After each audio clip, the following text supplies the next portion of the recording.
thing we all have in common in this world, I think, is pain. We all have experienced pain in some way or the other, whether Yeah. it was childhood, whether it was later in life. We all have experienced pain, and to not have a faith to sustain you through that, I can't imagine doing that. And I know you've been thinking about your mother. I'm sure you kept going for your mother also. I'm sure Yeah. she would have wanted you to keep going. Yes. Yes. Yes. Are It's you that. Go ahead, Excuse me. sir. Go ahead. No, Yeah. sir, go ahead. Yeah, I was determined. I grew up. I grew up as a little boy, uh, going to church, Mhm. and when I moved to New York, I thought I got away from it. Once I got into the big city life, I got away from going to church. Even while I was in prison, I think I went to church one time. Okay. And even when I got out, I didn't go back. But Yeah. once I realized that, man, I'm not getting nowhere. I mean, I'm writing to the courts. I went as far as to go to the United States Supreme Court on a writ of certiorari. And the United States Supreme Court sent my case back to the lower court. And I says, man, that, you know, the whole time that this was going on, I kept saying, at first it was like a dream. I said, man, I'm gonna wake up. This is a dream. This is not really happening because this is not me. Yeah. But I never woke up. Rather, when I did wake up, I was still asking, man, this is real. Mhm. But I was determined, and because of my faith and my belief in the way that I was brought up, the Bible says to train up a child in the way that they should go, and when they get old, they will not depart from it. Yeah. And so that's exactly what happened to me. Um, I did things like I tell people, yes, I got high. I mean, I got high in Vietnam. I got high in the streets of New York. I mean, smoked cigarettes, drank liquor, you Mhm. know, but to commit a crime like this, and I told the authorities, I said, look, man, I got 7 sisters.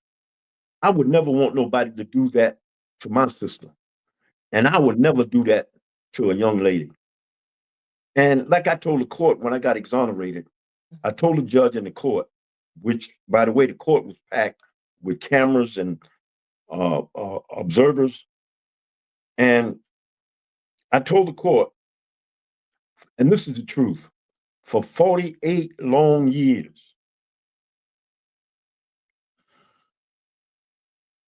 I felt like I walked around with a sign on my back labeled rapist.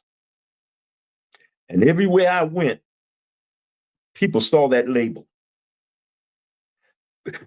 People say that, well, some people say that after a person get exonerated, it's over with. No, it's not. No, yeah, the damage has been, People yeah. don't know right now to the day, people don't know the hell that I'm going through. And I've been exonerated. I do prison ministry now because Mhm. I believe that that's a calling that God called me to go back into the prisons to let the prisoners know that there is hope. Yeah. In Him, there is hope. Yes. And after I Uh, was exonerated, do you know that they denied me access to the prisons here in South Carolina? And their reason was that I was convicted of rape. This is after I'm exonerated. So I'm saying that to say mhm. I'm still, I'm The still catching it. consequences, yeah, you're still suffering from the Exactly, wrongful conviction. exactly. And Yeah. now we're talking. What my son just turned 50 years old. My son was 2 months old when I got arrested. He was born in March of '75. I was arrested in May. He just turned 50. 50 years later, and I'm still being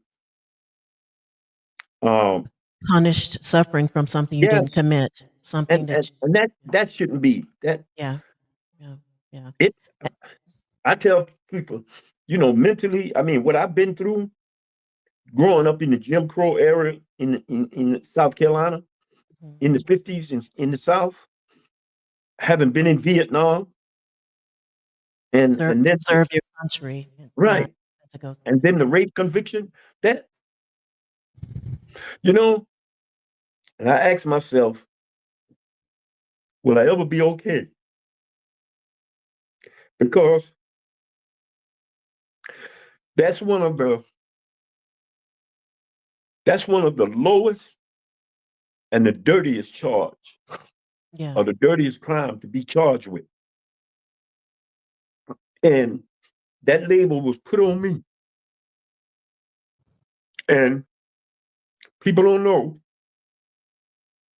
April 16, 2025, people don't know what I'm going through. And I'm not the only Yeah. one, because there are a lot of exonerees. Oh, I know, with the DNA, technology, Yes, and I think about the ones who didn't make it, who died in prison, exactly. everyone from the Central Park 5 to other wrongful convictions. And I'm not gonna, make this political, but I know there's a lot of pressure to wrap up cases, but the lives that have been ruined, or the lives that they tried to ruin, because guess what? Your life isn't ruined. God is still using you, and He has a plan Exa- for you. He has a plan. exactly. He has a plan for you, Yes, and they tried to take you out. And I yes, know, each day is a struggle. I know, I can't imagine what you're going through, but I know each day has to be hard for you. But you have your freedom now, and now you're using it to help other people. You're yes, using it exactly. to help other people who are sitting behind jail. Maybe a George Floyd case, or they stole Exactly. cigarettes and they're in prison for selling cigarettes. It's Yes. just, and the anger, your demeanor. When I first read about your case, I have to admit to you, I was angry, I was frustrated. I'm like, how am I going to get through this interview?